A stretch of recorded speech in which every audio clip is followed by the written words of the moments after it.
Like to let you all know, we are live on YouTube. So in case you don't want to show your wild side right now, this is warning.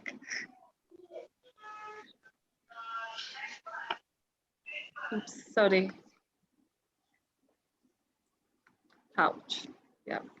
So that was the recording is working.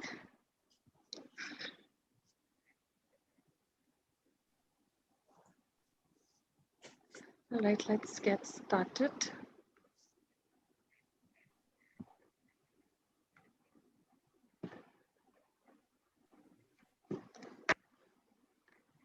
Hey, good evening, everyone.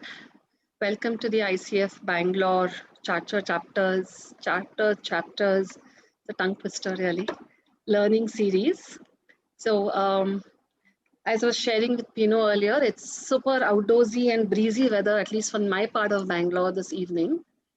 So I think it's perfect setting for the wild encounters hopefully we'll have in our discussions today as we discover the wild within us and hopefully embrace it before the session is over. So it's a great way to start a new year of learning and growing, getting in touch with our own bodies and what it is speaking to us.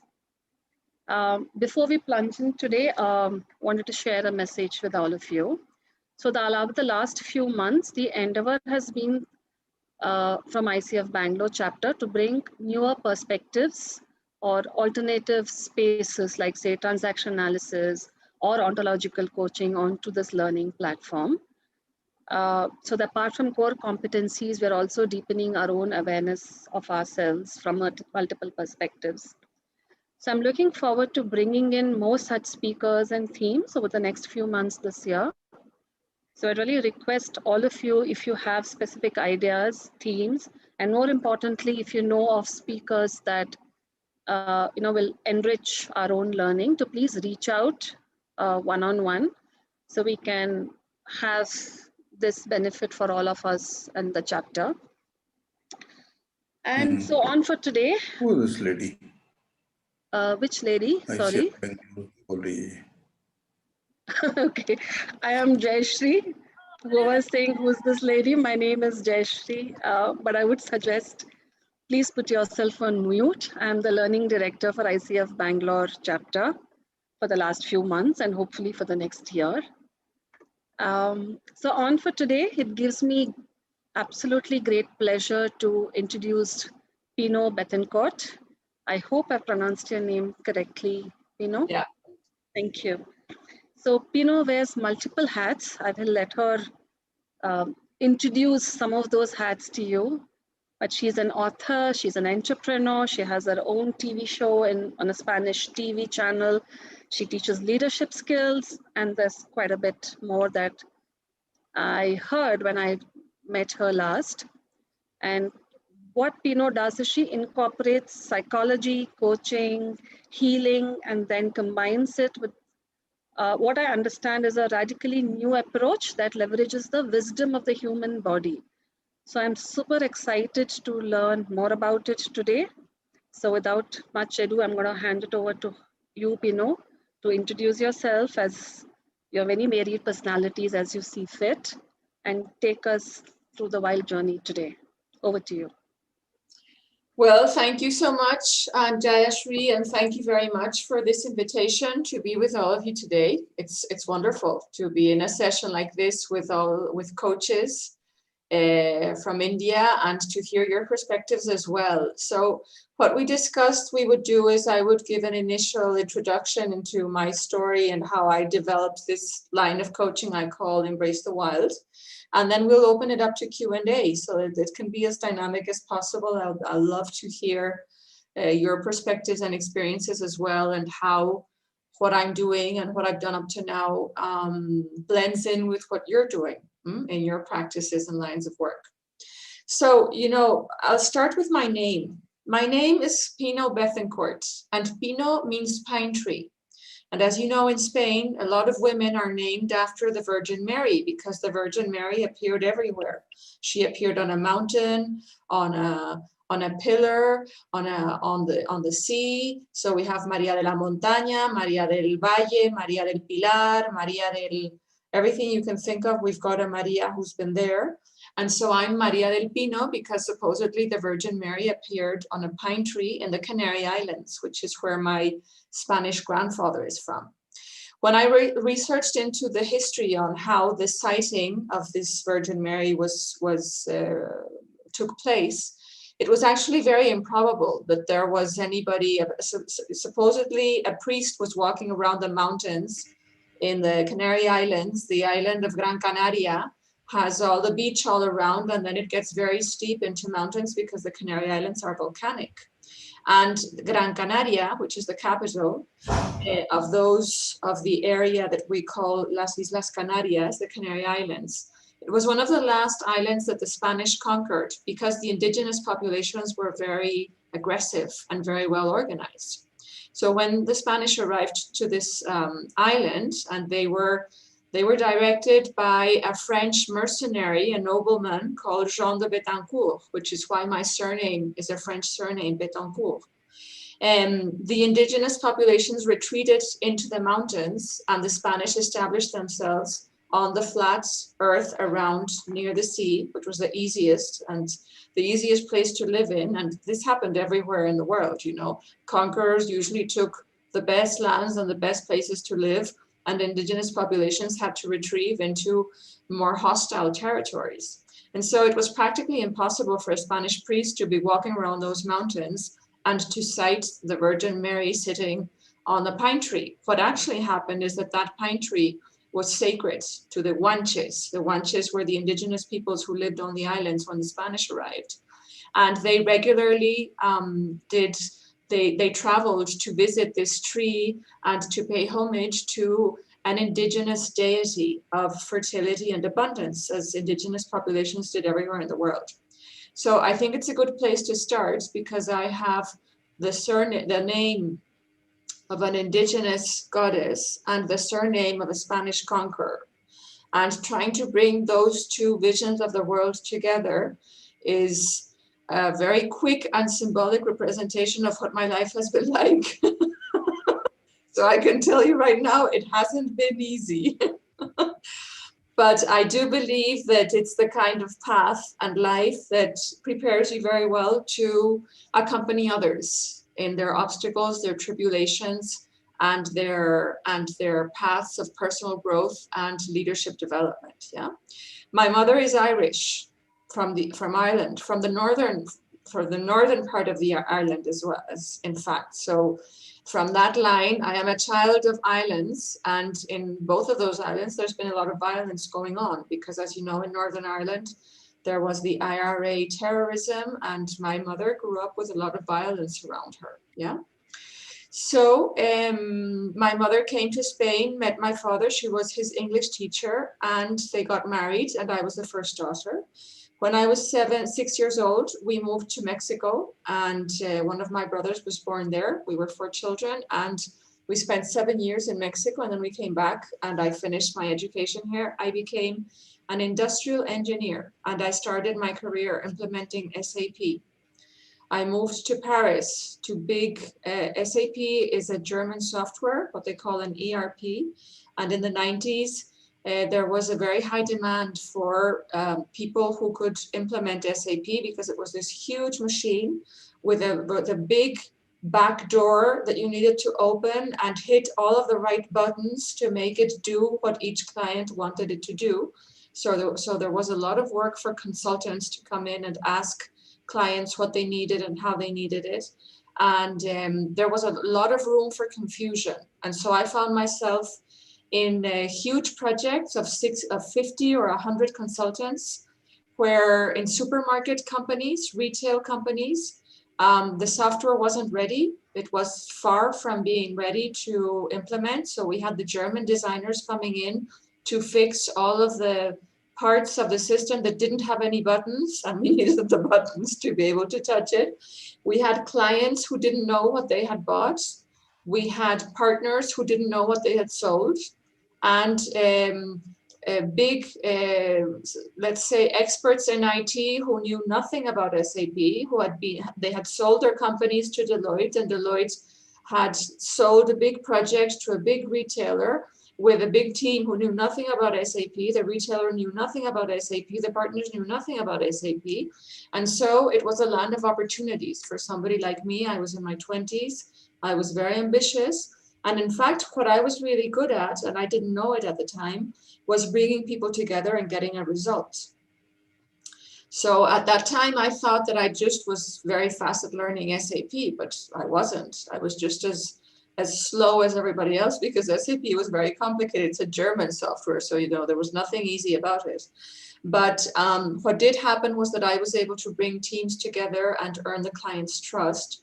And I got a lot of opportunities for promotion because of that. Yeah? When I came back to Spain, nobody believed anything I was doing was possible. They all thought that I must be involved with somebody to be getting those promotions. And of course, all of the things that happen to young people, to women, to people from outside. Well, I went through a lot of that in the politics and the Spanish office as well. So I went off to the United States and did e-business with the global head for e-business. And that was also super interesting. It was a lot easier than the SAP projects. But then again, the bubble exploded, the internet bubble, and everybody lost their jobs. And I came back to Spain and I started working at a French retailer called Leroy Merlin, and they're a home improvement retail company. So they sell paint and brushes and stuff to do up your house. In fact, I heard the other day that they had a super year last year because everybody was confined at their home. So everybody started doing home improvement. So Leroy Merlin was very happy about the year they got with the pandemic. Yeah, there's always winners and losers with every change that comes. So while I was at Leroy Merlin, I was very conflicted about what it was I wanted to do with my life because I knew that I wasn't interested in technology, but I didn't really know what I was interested in. And I did an MBA on the weekends, an executive MBA, and that's where I discovered that what I was really good at, and what I was really interested in was people. Because as you know, in MBAs, there's a subject called organizational behavior. So when I finished my MBA, I went to talk to the school, the IE Business School, and I said I wanted to teach organizational behavior. And surprisingly, they said yes. They liked the fact that I wasn't coming from human resources, I wasn't a psychologist. And the stories that I told them about how my daily work attracted their attention because as an Leroy Merlin, I was responsible for implementing improvements and new information systems in Spain and Portugal. And when you need to approve a 5 million investment in a new IT system or a 10 million investment, the whole executive committee comes to your office to tell you the big, long, sad stories about everything that's happened in the committee and why their system should be approved before the other guy's idea should. Yeah. So I actually found myself filling in as psychologist or coach in order to get my job done, both in Spain and Portugal, and also when I went back to Lille, to the central, the head office in France, to try to convince them to do what we needed in Spain and Portugal before they did the new countries like Russia and China, which were being opened at that time. Yeah. And that's when I started teaching, and I realized at the same time, I was very uninterested by my work at Leroy Merlin, but I kept doing it. And I was researching to see what I was going to do with my life. And I asked a bunch of mentors, what should I do? What should I study to be a better teacher? Because I'm teaching MBAs based on my instinct. But I'm 30 years old and my instinct isn't that great and I need to have some kind of basis, yeah? And that's how I was pointed in the direction of coaching. So I did a coaching certification at the end of 2004 and I started getting clients. My first clients bought seminars on networking because there was very little written about networking in Spain at that moment. There was actually very little written in Spanish. It was mostly the books available were American and written in English. And my first client was Cartier, the jewelry company. And they asked me for a seminar to help their directors of the shops in Spain and Portugal improve their management of all of their contacts, because in the business of jewelry, building trust is essential. And so that was my first job. And then another jewelry company called Carrera y Carrera hired me. and private clients started hiring me to do coaching. So I was ready to let the security of my salary go with Leroy Merlin for the first time since I had started working. And I left the company, and very soon after that, I decided to sell my house and start my own company. So it was a boutique consulting firm specialized in training and coaching leadership skills to large companies, to executives, mid-level and high executives in large companies. And what happened in those 3-4 years that followed was that the company fell faster than I could build. I raised private capital, I got partners in, I hired people, I trained them. I studied so much because there's so much you don't know about starting a new company, you know, like legal aspects, IT aspects, financing, banks, managing the partners, the conflicts, etc. But somehow everything went wrong. Everything that could go wrong went wrong. And at the end of 2007, I decided to scale back everything and keep a minimal structure where I had an assistant and an IT guy. But I started coaching CEOs in Spain, CEOs and CEO -1, with the excuse that I had sat in their chair for a good while, and I knew what it was like to manage stakeholders and lawyers and clients and employees and all those tensions. And although my company was very small, the weight of that company on my personal wealth was infinite. So the size of the pressures were very big, and that actually worked pretty well until the end of 2009, when the big global financial crisis hit Spain. Lehman Brothers fell, and all of the budgets for training they fell apart. You know, the first thing companies shut down are the marketing budgets, and the next thing is the training budgets. So when I saw what was going on, and I was still carrying debt from my company, which I had scaled down, what I did was I put all of my stuff into storage, and I moved back in with my parents. I hadn't got married, I hadn't had children, and I went back to where it all began, to sit and wait and think of what was going on. And that was the end of 2009, okay? And then is when something really interesting began to happen, because that was probably the beginning of what Embrace the Wild means. And in the 10 years that followed, I continued to live there. I made very little money, and I studied a lot of things that I found to be very interesting, yeah? So I started doing research into family constellations, for example. I trained 6 years in family constellations. I also researched into bioenergetic therapy developed by Alexander Lowen, which works with emotions and how those emotions are expressed in the body, and how the body is a reflection of the conflicts of the mind. And so how to look at patterns of chronic tension in the body, and how to help clients release the emotions that hide behind those patterns of chronic tension. And from there, I went on to study a thing called the TRE method, developed by Dr. David Berceli. TRE stands for Trauma Release Exercises. They've actually developed, they're all over the world, so I'm sure that there's people doing TRE in India. And what Dr. David Berceli discovered was that he specialized on trauma. So TRE is actually a method of 6 exercises that you do in about 15 minutes. And after those exercises, they're simple, there's no difficulty to them. You lie down and the body tremors on its own.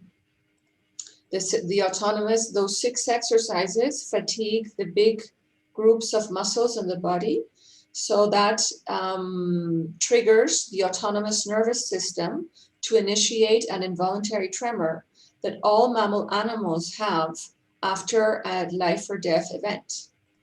And in that involuntary tremor, the body uses its own wisdom and its own knowledge of how it built itself to start deconstructing the traumas, the tensions, the hidden emotions, the things that haven't been resolved in the past. And just to complete and giving you an overview of all the things that I that I've been training in to shape Embrace the Wild, then I went on to work with horses because I was fascinated by animals. In Family Constellations, they kept talking about these 3 laws, and I wanted to know why they were laws. You know, who said that these are laws? I don't like the word law because I don't know where it comes from. And at the bottom of the day, I'm still an engineer at heart. I look at the human body as a perfect machine. And what I want to know is where I need to touch something to help it improve the way it moves, yeah? And looking at the way animals play and interact, we'd grown up with dogs at home, always lots of dogs. And then I started doing stuff with dolphins in several countries, wherever they let me do stuff with dolphins. And it was so complicated to do stuff with dolphins because half of the world wants to put them into a swimming pool and the other half wants to take them out, that you just get into trouble that for, you know, whenever you say you want to do things with dolphins, there's a lot of people who get very angry with you. So I went on to working with horses. And I usually say that horses taught me more about being human than any professor, guru, or teacher ever taught me before, because in interacting with horses, they helped me understand, for example, how my I can't think of the word now, la teoría del apego, the attachment theory, yes? You know, that the mammal animals, the first thing they do is attach to somebody. Well, not only mammal animals, the duck comes out of its egg, and if it sees a box in front of it, it will follow the box because the box is mommy, and that attachment enables the rest of the emotional and intellectual development of that duck. Well, for humans, it's the same thing.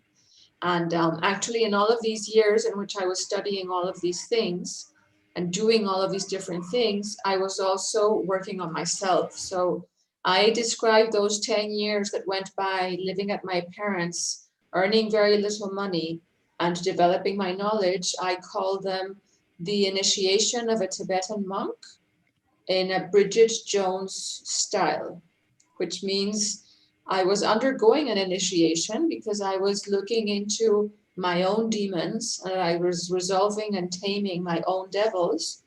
But I wasn't away up in a mountain living on my own, as you would find in a lot of indigenous traditions.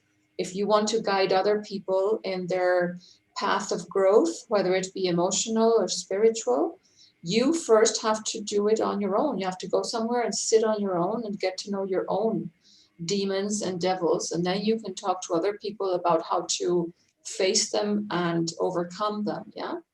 And so I say that it was done like Bridget Jones because I didn't go up into the mountain. I lived in the city. I lived in Madrid, and I went out for drinks with my friends from time to time.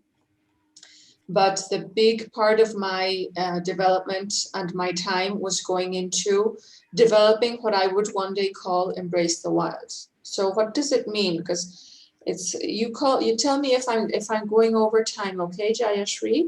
I see that it's 3 minutes to 4, so I'm going to talk a little bit more and then I'll open the floor to questions and comments. But what do I mean by Embrace the Wild?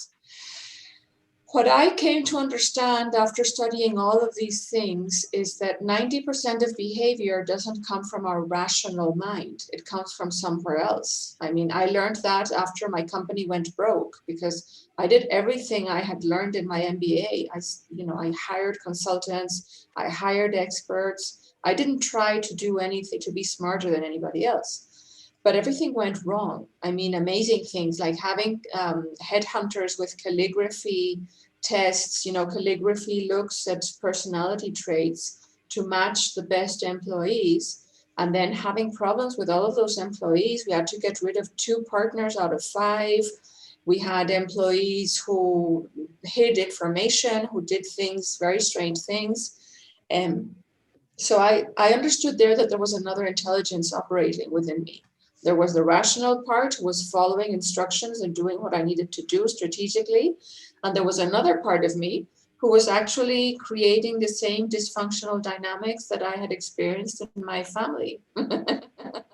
And that is where the wild began to show itself in my life, yeah? So the way I explain it is that from the neck down, and I use the neck as a good image of understanding the personality as an iceberg, yeah? And the rational part is the part of the iceberg that's above the water.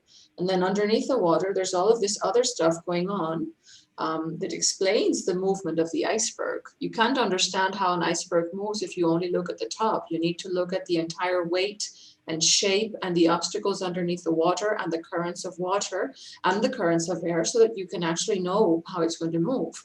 So in order to understand behavior in an executive or in a person, you need to look at the unconscious part. And to me, the unconscious part is the part that's underneath the water, or in other words, underneath the neck. The brain is not contained within the head. The brain is part of a nervous system that continues all down the back and connects to the last, to the toes of our feet and to the tips of our fingers, yeah? And the logic from the neck down, the logic in that other hidden side we call the unconscious, is closer to the logic of a tiger, a dog, or a horse than to the logic of the rational mind. What we call the heart and the guts, and the heart and guts are words that are very important in every language around the world, and they're also symbolized in indigenous cultures. They're not only key now, they were always key. The heart happens to have a huge number of nerve cells, so does the gut, as we're learning now with neuroscience, but they also happen to represent the limbic system, which works with emotions and with social relationships, and what they call the reptilian part of the mind, you know, the mammal brain and the reptilian brain. The limbic system does the emotions, the reptilian has to do with the brainstem, with the autonomous nervous system, and it's about survival, about staying alive or dying, yeah? And both of those parts of the brain have the logic of a mammal animal, because we are still mammal animals. So if you want to look at family constellations and how we help people improve relationships, both in families and in companies, as you know, family constellations are a great tool to work with companies and with executives as well. What they're teaching us is how our rational mind is walking all over rules that are very important to the survival of a mammal pack, of a pack of mammals, of the system, the family or the team, yeah? So what I do with Embrace the Wild, and I do that by writing books, writing articles, giving conferences and public speeches. I have a few television programs. One of them is interviewing business people about their human side. We're now launching a new program next week where it's like a coaching, and agony aunt, you know, the agony aunt pages in the women's magazines, where people write in and say, I hate my husband, but I have to feed him every day. And the agony aunt says, dear Miss such and such, you should love your husband. Well, I'm making a kind of a joke out of it, but we're going to do the same thing live on a program with people calling in or connecting to tell us, executives from a company called Nova Talent, who will recruit the top 3% of the talent in the market. And so they're really smart executives who are calling in. And so I'm coaching them on the go and giving tips and helping executives and business people, because this TV channel, it's called Negocios TV. Negocios means business, and giving them an idea of what they can expect from coaching, yeah? And I coach individually, both I'm hired by companies or hired by individuals. And I also do a lot of team building. I take the teams out into the wild, to the mountains, or I put them in front of horses. I do a lot of coaching with horses as well. And all of these things help me explain to very intellectual and very rational people that in order to improve their behavior, what they need to do is stop applying wonderful, perfect action plans and start listening to what their body is telling them. So it's putting their mind in service of the body. Sometimes I say, look, your mind is the horse rider and your body is the horse. So when the horse rider fights with the horse always wins, because the horse rider weighs 100 kilograms and the horse weighs 500 kilograms. And the conflict between the mind and the body is the same, yeah? The mind can fight with the body. You can control your body. You can use control and effort to achieve certain improvements. But in the long run, the body is going to overcome your plans of control. And usually what the body does when you're using too much control is that it waits until you get tired or you get distracted or you have a glass of wine or you're exhausted. And then it just goes in the entirely different direction and does the exact opposite of what you wanted it to do.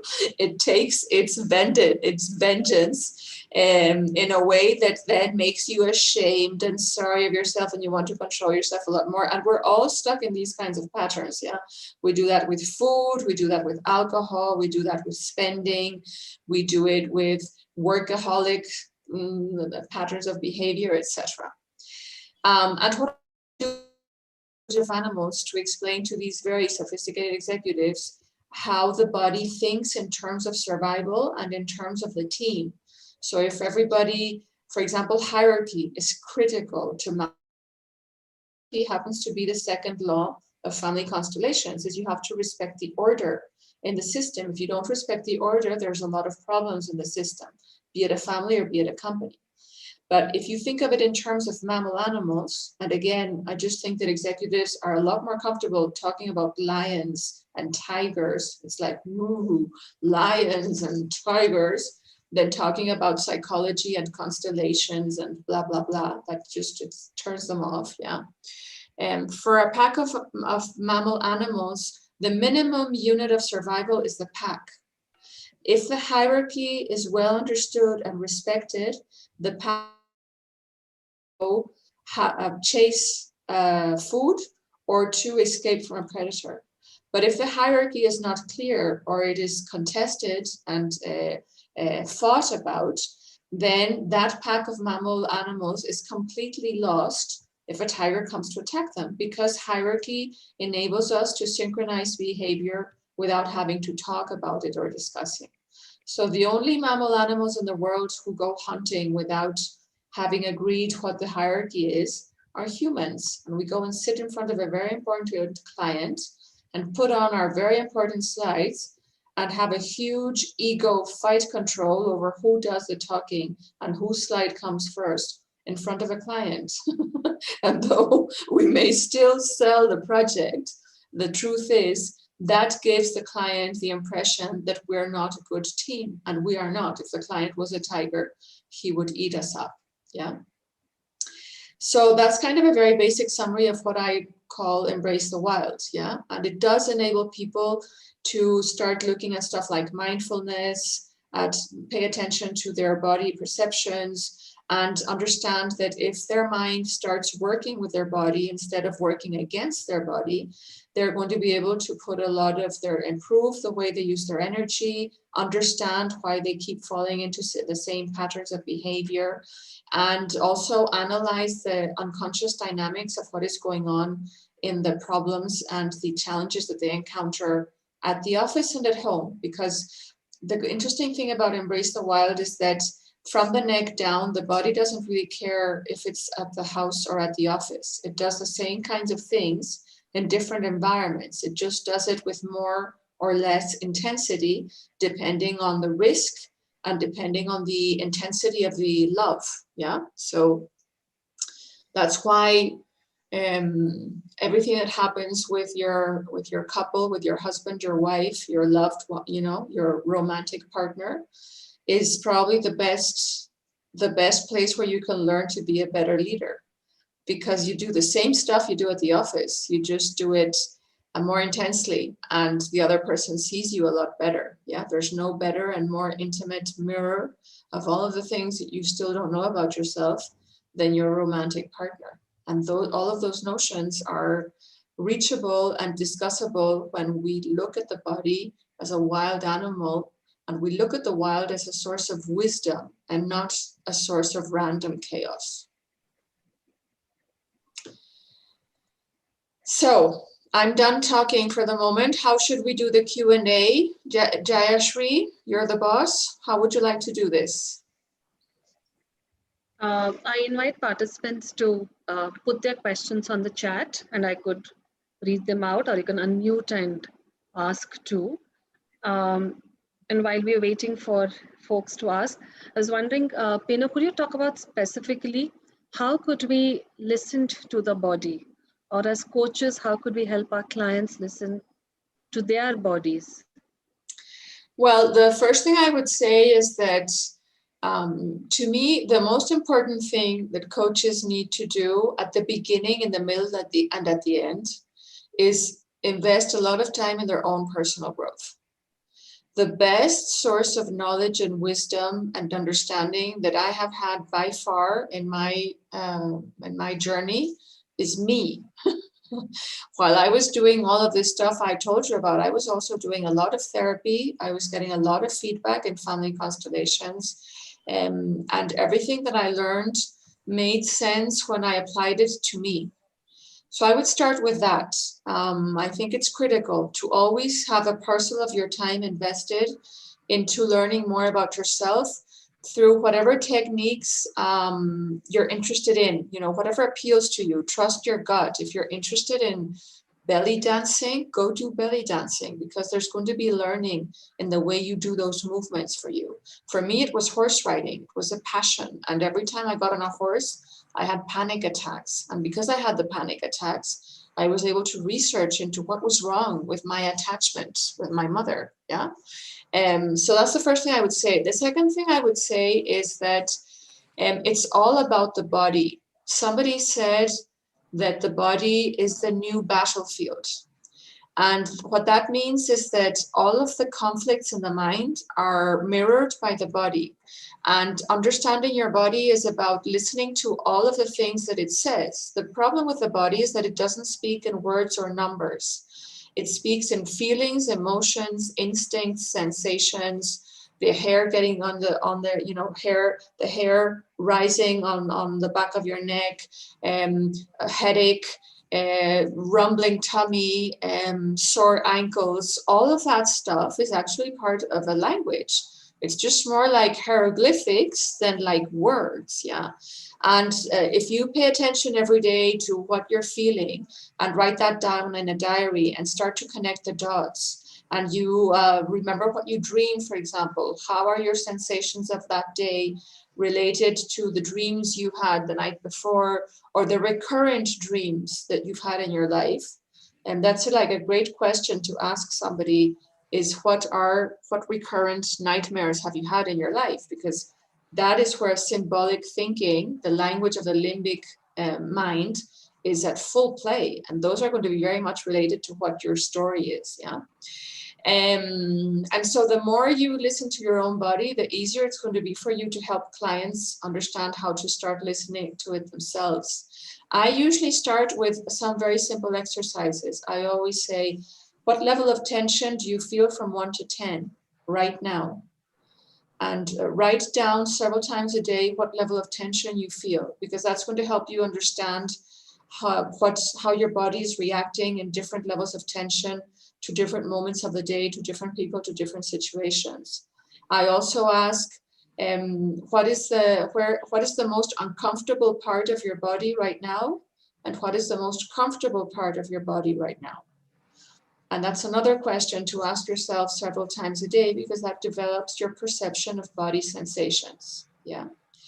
And then I explained that the most important thing we need to understand is that everything that happens, you see, this is a guy, these are his arms, this is the line of the neck. So from the neck down, everything that happens is like a wave. So this is the time, and this is the intensity or the level of tension, and all emotions, instincts, sensations, etc., they behave like a wave. It starts slowly, it gathers a momentum, and then it consumes itself. And now this curve is famous because this is what coronavirus is doing. So we're all day talking about flattening the curve, but that's because this is a pattern that is present all over nature. It shows up in our emotions, in our sicknesses, it shows up everywhere, yeah? So what we need to do is try to ground ourselves. And grounding, to be grounded, is a very important word in modern lines of psychology, because it means that your feet are back on the floor, grounded, they're touching the floor. And that means that the intensity of your emotions is back down here. So if your level of tension is 1, 2, 3, you're probably at the best version of yourself. And if your level of tension is 7, 8, 9, 10, it means you're at the top of the curve. Your muscles are very tight. Your breathing is short and very fast. And most importantly, your mind, your rational mind, is going around like a hamster with very rigid thinking. So you can only think of getting a divorce or not getting it, leaving your job or not leaving it, telling your boss to piss off or not telling him. And, you know, there's a lot of other alternative paths that you could follow, but you can't think of those when you're up here because all of your body is preparing to express an emotion. And usually the thinking is also aligned with the emotion that you're trying to express. So it's all about grounding yourself again, yeah? And the way you do that is through the use of 3 tools, which are the basis of every line of mindfulness, meditation, emotional management, spiritual management. Everybody in the world is using the same 3 tools, even indigenous populations that do not have contact with modern man and animals. And it's your attention focus, your breath, and your movement, specifically involuntary movement. Those are the 3 tools that we use to ground ourselves again and to manage emotion, to enable the movement in that wave. What we tend to do in general is that as soon as the emotions start getting more intense, we tighten up because we're scared of those emotions. And as we tighten the body up instinctively, we don't know that we're doing this, the emotion, which is a current of energy, can't pass anymore. It can't finish the job. So we're stuck in stress. And so what is stress? Stress is the combat between the part of your body who wants to express an emotion and release it, and the part of your body who is terrified of that emotion and wants to keep it bottled in. And if you breathe again, you create movement, and that movement allows, you know, your body, the tissues in your in your chest, your thoracic box, your thorax, they begin to move with breath. And when you breathe, the bigger and the softer you can, not choreographed sports breaths. No, not that. That everybody's doing that, and that's still controlling your breath. It's more like sighing. That kind of breath releases the body, releases tension, and enables the emotion to move. Yeah. So that's like the basis. And then involuntary movement, yawning. Every mammal animal yawns when it starts to relax, salivating, doing stuff with the mouth. Everybody does that because the saliva comes back to a mouth that had dried because we were tense. So when we reduce the tension, all of this starts to happen, and you can see it in your clients. Also, you can see it in animals as well. And then the tremors, the tremoring of a voice when you're saying something important, the tremoring of your heart, all of those involuntary, or the tremoring of the jaw that you see in a 2-year-old before it's going to start crying. So that involuntary movement is very important to enable the emotion to come back. As adults, we don't allow our jaw to tremor because we think it's, I don't know, we don't understand it. And so we're not able to express the pain. We never get to cry because we never allow this to happen. Yeah. In bioenergetic therapy, they say that there's 3 main points where we store attention. They are the jaw, and the jaw. So everybody's holding a lot of tension here. And it's all of the stuff that we've never been able to say about ourselves because it wasn't allowed, or we weren't shown how to do that. Yeah. So that's like kind of the basic ideas that I give clients to get started on embracing the wild and listening to their body. Also keep a journal. So ask yourself these questions: level of tension, most uncomfortable part of the body and most comfortable part of the body, because that's showing you where your body stores the tension at each moment of the day.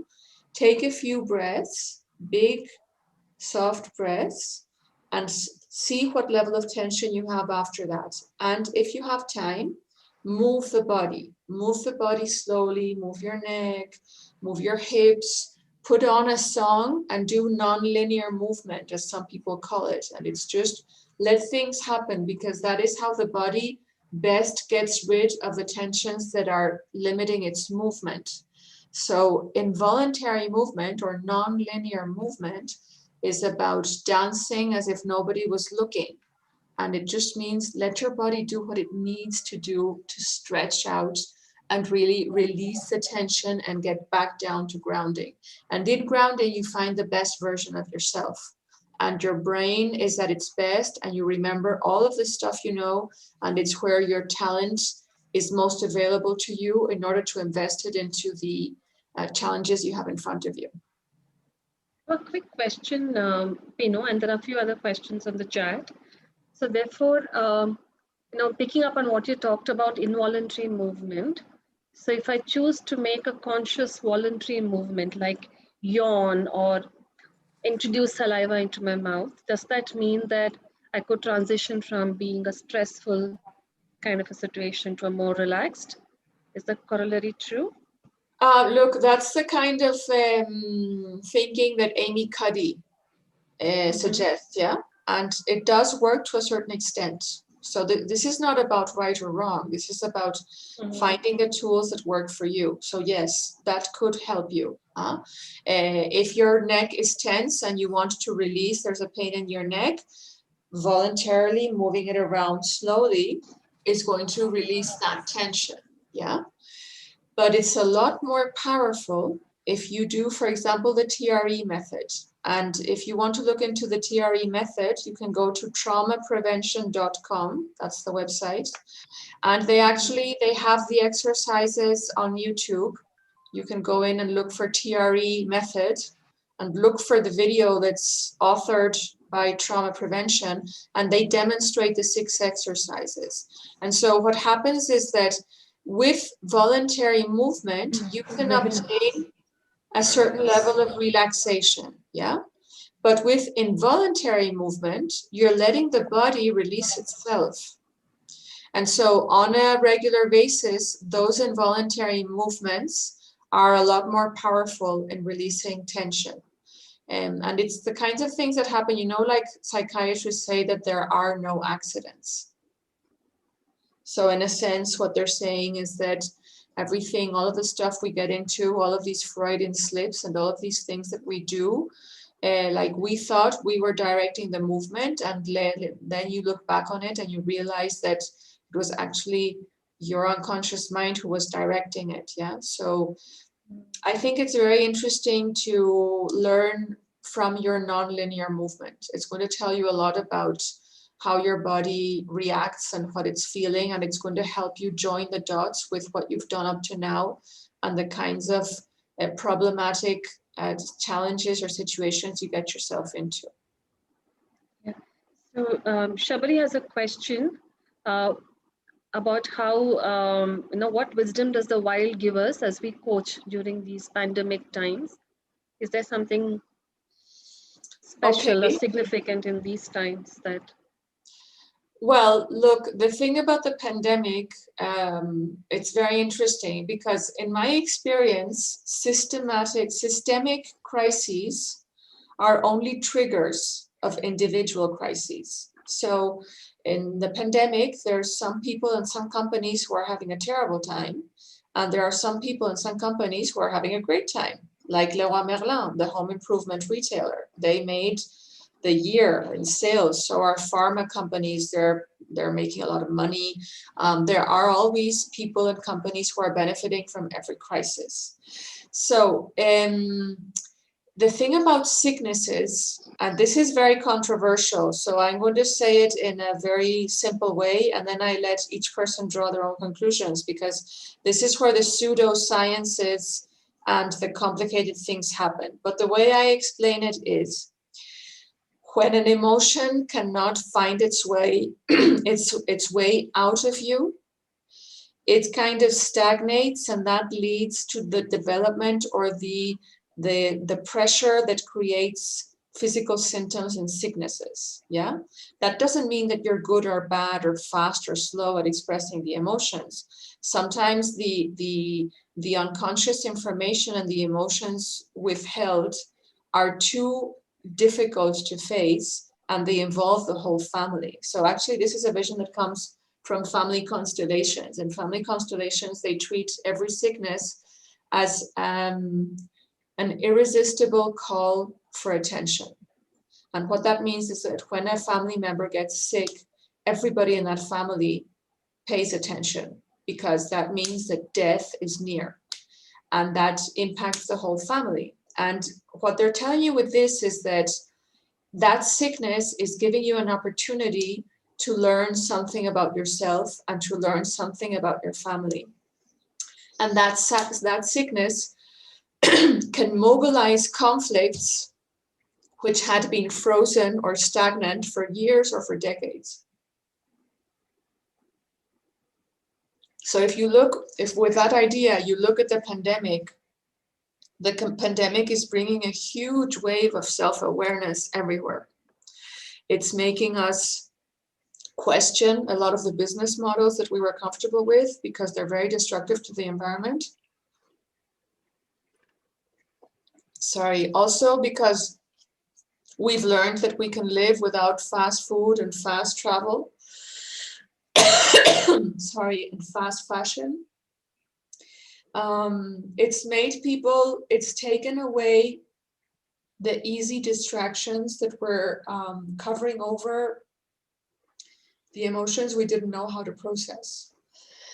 So people were going out for fun days with the family every day, traveling, working, and doing, because when we're doing, we're not feeling. And so when everybody found themselves stuck at home and they couldn't do any of the things that we were doing to ignore our emotions, they started feeling. And so people lost their sleep and they got stressed, and they started to realize that they weren't as happy as they thought they were.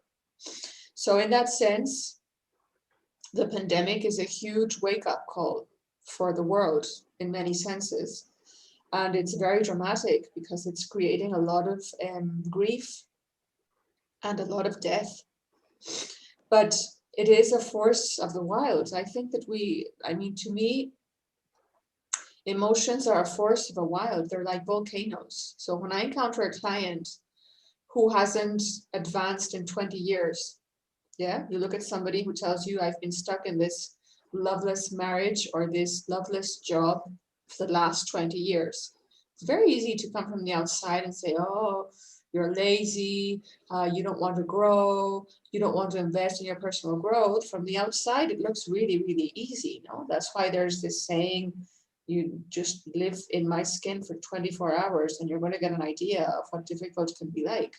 Actually, what's happening is that the volcano of emotion is so intense that that person needs 20 years of sitting around looking at it, and 20 years of suffering the consequences of living without that emotion at a worse quality of life. It's a smaller life. If you can't express sadness, you can't express happiness either, because the body is like a guitar. If you don't if you don't allow it to play the grave notes, the low notes, it can't play the high notes either, because it's the same chord. Yeah. And so a person who's sitting on a volcano of emotion for 20 years is doing that because he or she doesn't have the resources or the strength or the courage or the support system or the time to deal with the volcano of emotion that's going to come out. And that kind of respect and understanding that you get when facing a client with that, it comes when you really accept the fact that emotions are a strength of nature. And that means that you're not bigger, you are very small when you are alive. Yeah, you don't need to be big, you don't need to know it all, you don't need to fix it all. Nobody asked you to. All you need to do is to serve the movement of the system. Surf it, ski it, ride it. Give it your best without trying to change it, because it's none of your business anyway. And there it is, a movement of wisdom, of love, and of growth. Heroes are not built through easiness. Heroes are built through hardship. And every movement, every problem, every obstacle, and you see this with animals in nature, obstacles make us develop intelligence, new solutions, persistence, self-confidence. They're there for a reason, yeah? And so I really think that looking at emotions as a force of nature, as a volcano, as something that you cannot dominate, you cannot control. You can only study it and see how you can help it move, how you could help it go where it needs to go. That means that you position yourself in the right place, in the right hierarchy, in the context of that client and that problem. I'm not sure if I answered your question or not. Yeah, you did. And also, Rekha has got her hand raised for a while. So I was wondering if there's something that she wants to add or ask. Thanks, Jayashree. I had a question.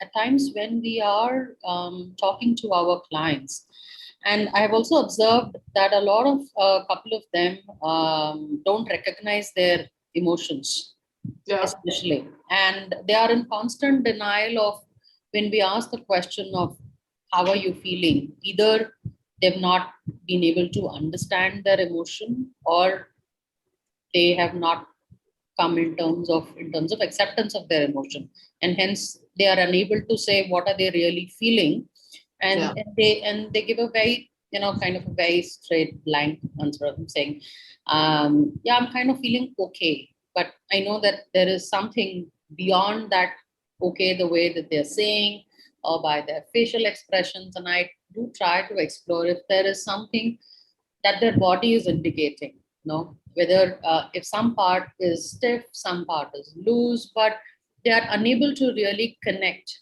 with their own bodies, and definitely some people are like that. But how can we help such clients better, in a better way, for them at least to be aligned with their body, to figure out what perhaps that emotion could be? And it's okay that if they're not able to immediately recognize it, which is absolutely fine. But I just had that question in mind. Well, it's a very good question because it's typical of the executives, and very rational people. In fact, I have the theory that very rational and very intelligent people are that way because they had to retrieve from the world of emotions at a very early stage in their lives. It's like, why is Rafa Nadal, the Spanish tennis player, one of the best tennis players in the world? It's because he's been playing with a racket since he was a 3-year-old. So by the time he got to 18 or 20, he was better than anybody else. And what we have with executives, especially in large companies and in very powerful people, is that they're very smart. So they've been using their brains from a very early age, okay, while other children were just playing la la la.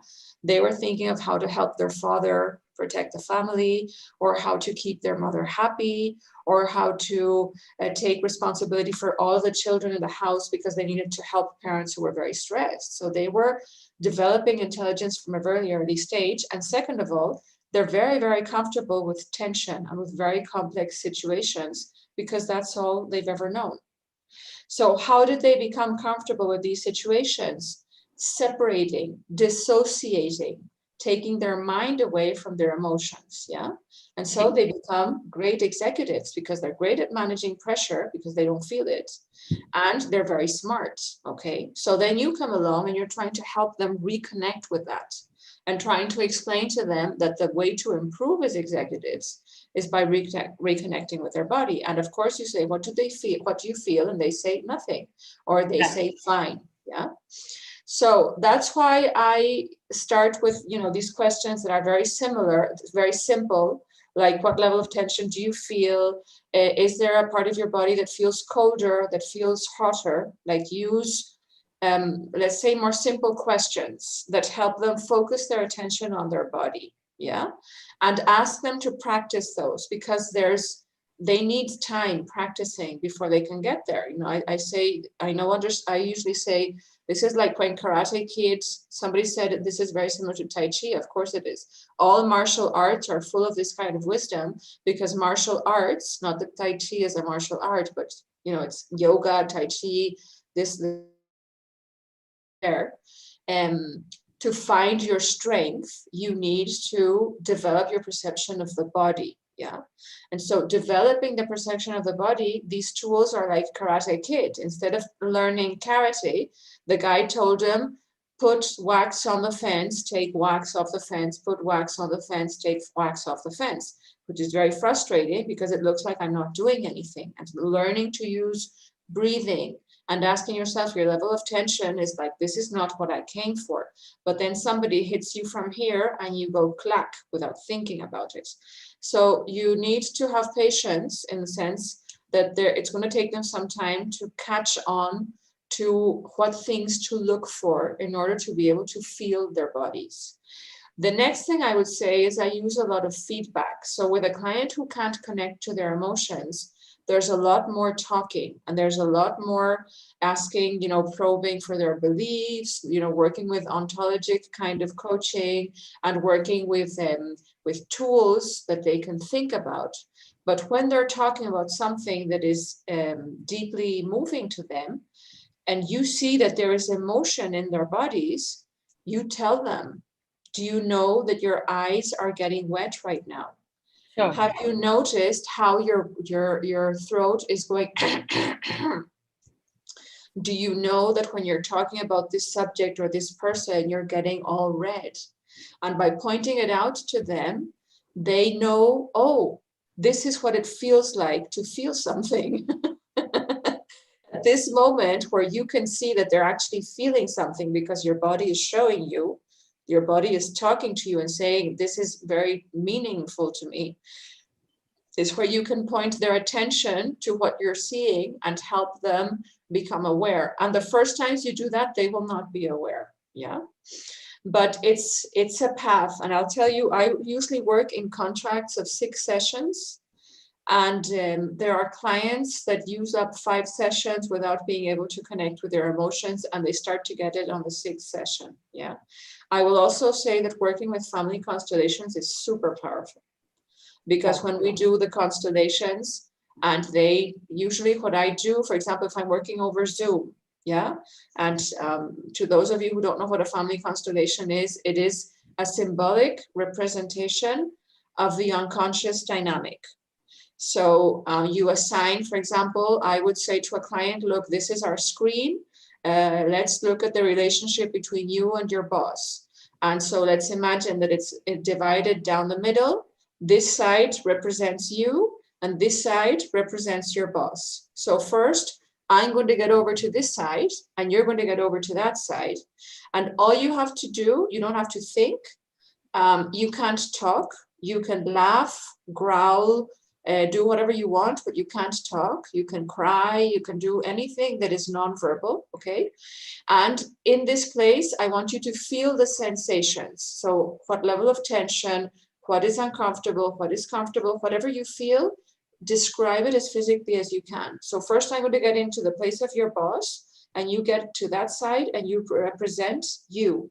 And after a few seconds, it's not even half a minute, I will tell you to move, we're getting out, and we will get off away, and I will now get into the position of you, and you get into the position of your boss. And we notice the sensations again, and then we get out and we discuss what we felt in each sensation. And that you need to have training in family constellations in order to do this, because if not, you're going to be completely lost. But what is interesting about this kind of exercise is that the client notices a difference in the way they feel on this side and on this side. And it might be a very small difference, but they feel something. And then they see me feel. So I have a lot of, it's very easy for me, and I'm very expressive, and I immediately connect to sensations and feelings that are going on there. and they recognize them, because this is the magic of family constellations. Nobody knows why it works. There's no scientific theory behind it. We just know that it works, and it does. It's like the client, the way I explain it is that we're mammal animals, and mammals are built to share unconscious information about their emotions because we needed to go hunting together. So if I get into a lift with an angry person, by the time we get out of the lift, I will be angrier and that person will be calmer, or the other way around, or I will be as angry as that person. We spread feelings to each other all the time, yeah? And so that's an exercise that helps people begin to connect to their emotions. But maybe you have other tools. You can use meditation, you can use visualization, and just take into account that it's a slow path, because the reason a person does not connect with their emotions is because their emotions are too tough to connect with. So it's not something you can force. Yeah, absolutely. And at times it just takes a couple of sessions for them to even recognize that. Thank you for that. Yeah, you're welcome. I'm sorry I don't have anything better to give you, but this is just the way it is, you know. Yeah, and I totally agree to that. That helps. Thank you. More. Yeah, so there's a follow-up question from Shabri connected to what Rekha was speaking, but I wanted to also share that, Pino, do you have the time to, extend it by a few minutes more? I am here until 5 p.m. I mean, I have 20 minutes more. In 20 minutes more. Another session. Yeah. So for those of you who need to log out, we understand you might have some commitments at 8, but otherwise we are here for another 20 minutes and happy to take questions as long as you guys want to chat with us. So one of the questions here from Shabri. Shabri, would you like to ask it yourself? Unmute yourself and ask. Okay, let me read it out. She wanted to know how much of the dissociation with emotions is also a result of the context of the world of organizations, in the professional context as we coach people. Yeah, I get the question. Yeah, look, I'll give you my opinion. Okay, I will say that the dissociation or the world of organizations is a result of the fact that everybody is dissociated. It's not the other way around. You grow up in a family, that family has a history of unresolved issues. And let's just remember that we have been, as a species, we have been through 7,000 years of war. And war means people have been killed for reasons that were not life or death. In the animal kingdom, animals only kill to eat or to defend their territory to eat. Yeah, they only kill to eat. But we humans, we kill to be powerful, we kill to be wealthy, we kill to tell somebody else what God they need to believe in. We kill for a lot of reasons that are not directly related to eating and living. And that generates a traumatic reaction, both in the family of the deceased, of the person that is killed, and in the family of the person who kills. It creates guilt. So if you look at the history of some royal families, and royal families many times are the ones in charge or responsible for wars and the deaths of hundreds or thousands of people, then the son or the next generation, there's like a really demotivated, depressed young king or young queen who can't get anything right because the burden of guilt that they inherit is huge. And those are things that we haven't really talked about because we didn't really understand them until Bert Hellinger started to look into them with family constellations. Yeah. So at this moment in time in history, the level of dissociation of modern man is enormous because all of those, that history in your family that you don't even know about because we don't talk about sad things. So in one family, somebody is killed or somebody gets lost at sea. The rest of the family tries to survive and move on and not talk about it. And so the next generation feels the sadness, they feel what happened, that they don't know what happened. And so this is where we find ourselves today, where maybe there's been, generations of sadness, of all of the bad things that happen, rapes, economic ruin, children who die from sickness, from natural abortions, from intentional abortions, people who give up the love of their life to marry into the marriage that their family needs, people who lose their companies. All of these things create a huge grief process. If the grief process is completed by that generation, it is resolved. If it is not completed by that generation, it is passed on to the next generation. And the process through which that happens is everything that goes on when you're not educating your children. So every face you put on, every tone of voice you use, every time your eyes roll involuntarily, when you're sick and tired of telling them 20 times to sit up straight at the table, or when you tell them not all the swear words you use after you've told them 1,000,000 times not to use swear words, well, all of that language, notice that it's the language of the wild. It's not rational. It's involuntary. It is what happens when you're not trying to teach them. That is what tells children or carries down the story of all the emotions that are unresolved in that family. And so that child is now only comfortable in that type of discomfort, which is an expression that I use very often with clients, is that if you've grown up in a family where the mother was always depressed, for example, and you spent your childhood trying to get your mother out of bed in the morning and trying to make her happy, then all you've known in your life is a world full of sadness, full of work, and full of grief. Your mother's grief, and you're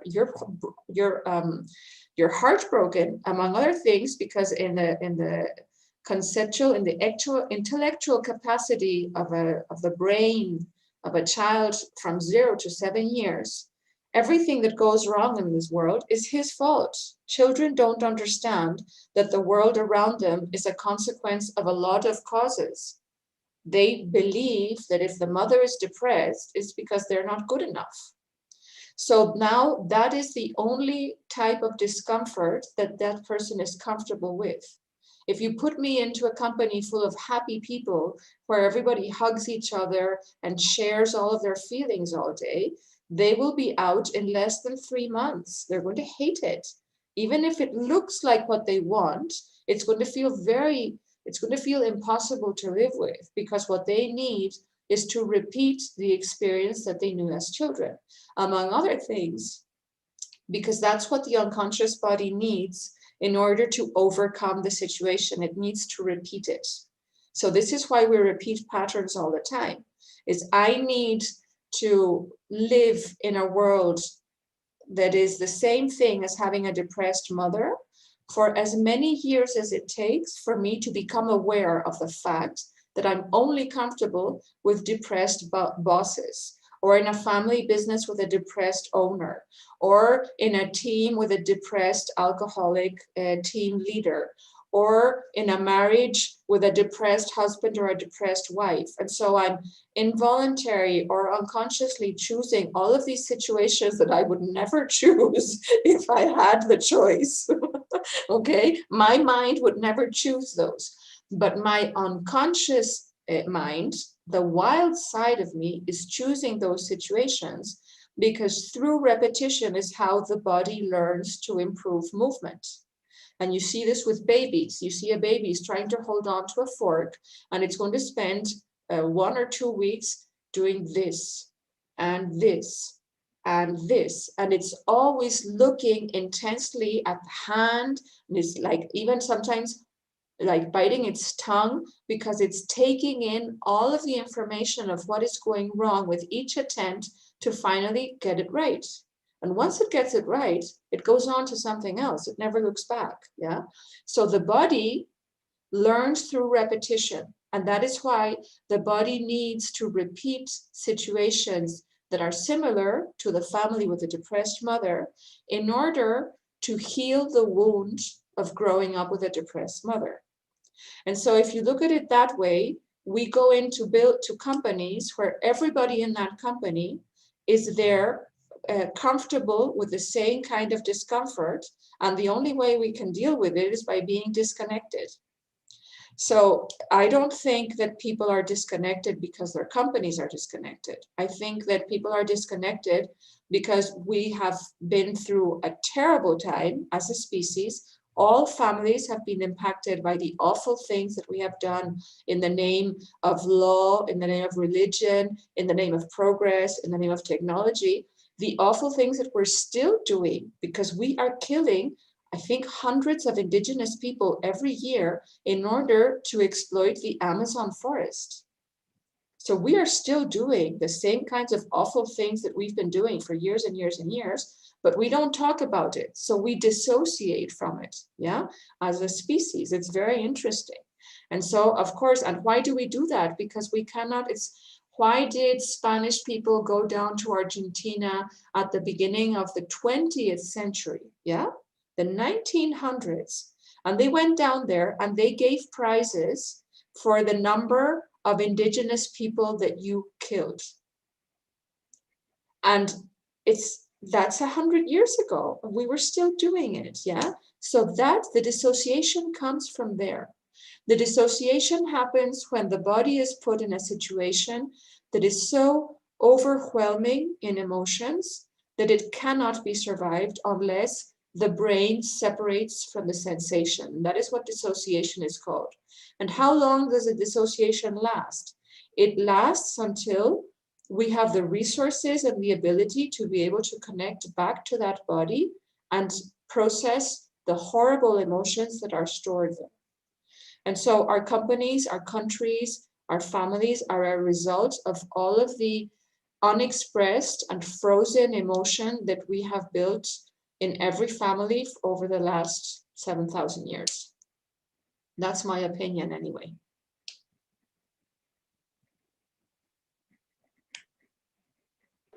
Thank you for sharing that. It's something very close to what I am studying or learning, which is transaction analysis, where we believe scripts are inherited through generations, and we tend to look for situations that kind of continue to give us the same script payoff that we received in our childhood in some form. Yeah. So thank you for that perspective. My pleasure. Any final questions from anyone else? Please feel free to unmute and ask, or put it on chat if you prefer.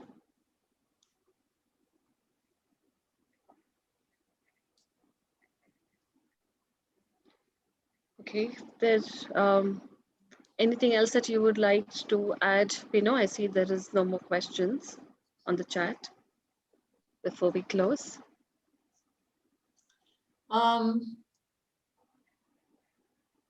Well, I would say write down what you took away from this session, and ask yourself what it means in your life. What stage are you at now? And what does it point you towards? Because to me, in coaching, there's 3 key questions. It's what did I improve about myself, or what did I learn about myself last week or last year or in the last few, whatever in the past. If I look back, what did I change about myself? What do I want to change about myself now that I've done this? What's next? And what needs to happen in order to do that? What do I need to look at? Who do I need to talk to? Where do I need to invest my time? Or where do I need to look? Yeah. And when you ask yourself those 3 questions, you know where you have to look. When you know where you have to look, you have 50% of the solution, because then it's only a question of repeating until you get it right. And I would encourage you to do anything and everything that calls your attention and that helps you understand what your body is saying.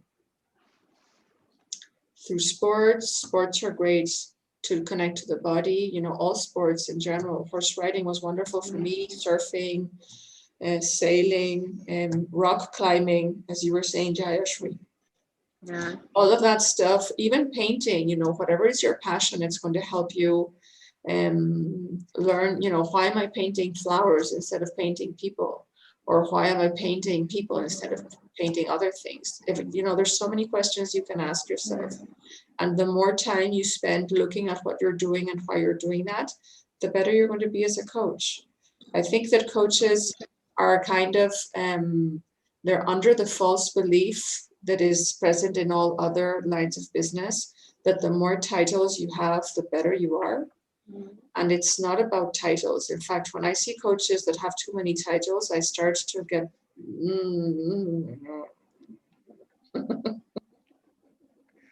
Yeah, you're speaking to a group of ICF coaches.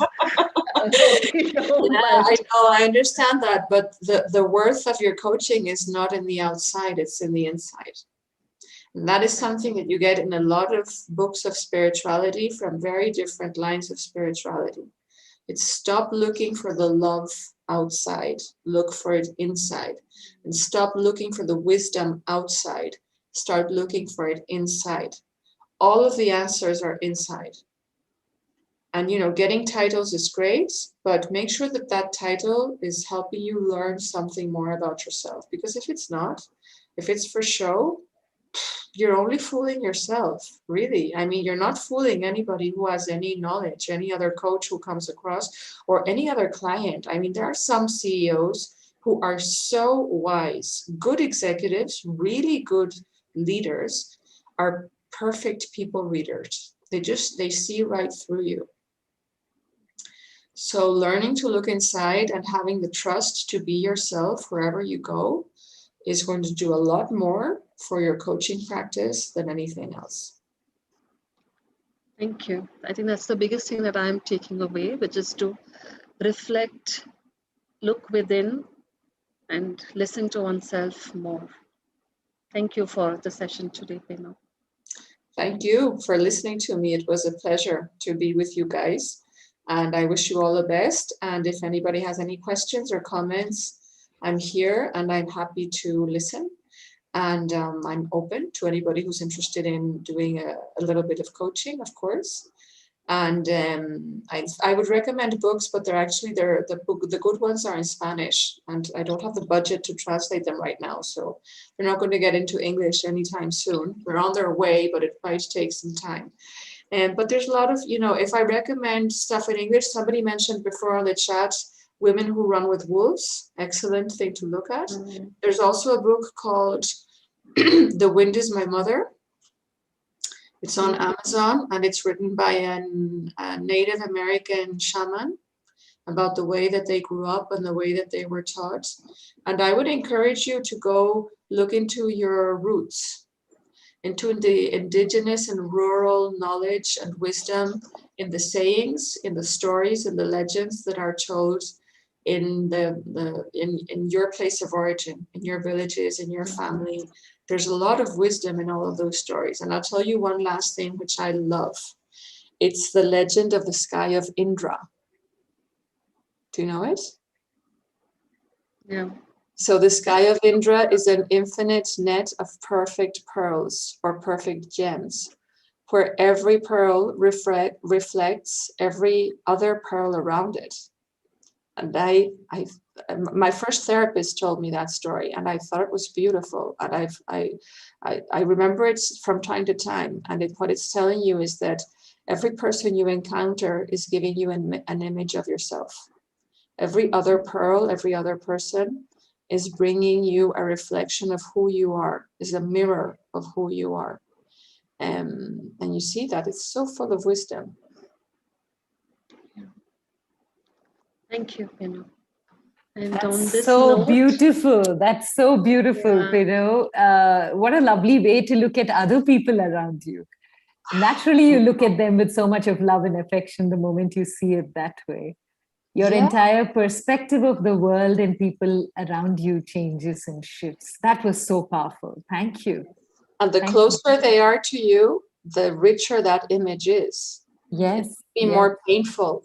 It might be more painful, but it's just the best. Yes. So that's why I was saying your romantic partner is the best mirror you can ever have.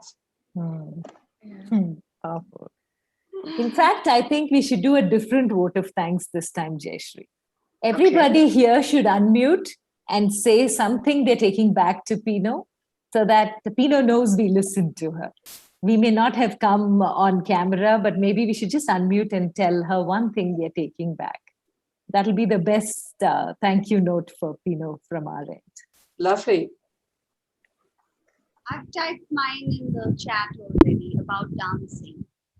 Please, can you say it, Deepika? Yes, I'm saying so. I've always been a fitness enthusiast, and so whenever I'm stressed, I sort of exercise more. I practice yoga more and all that. But when Pino was talking, I realized that when I was younger, I danced a lot, every day, everywhere, alone in public. I didn't need to be asked to dance, and over the past 10 years or so, I don't think I've danced more than once or twice. And past year has been really tough, and I have a very strong body.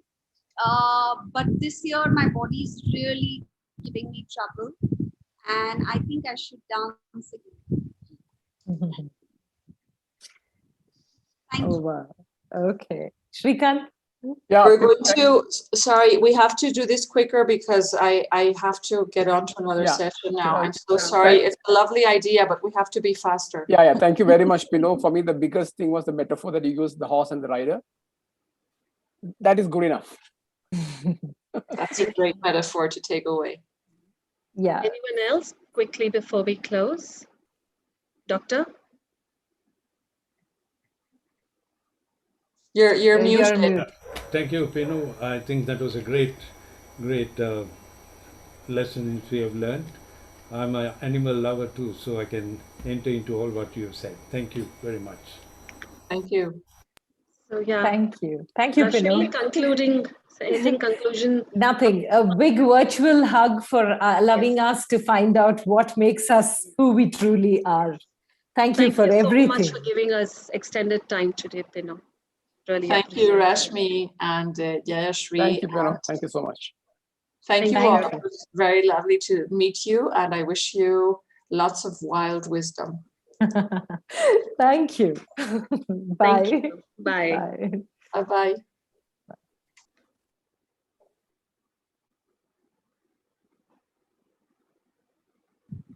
Jayashree, are you there?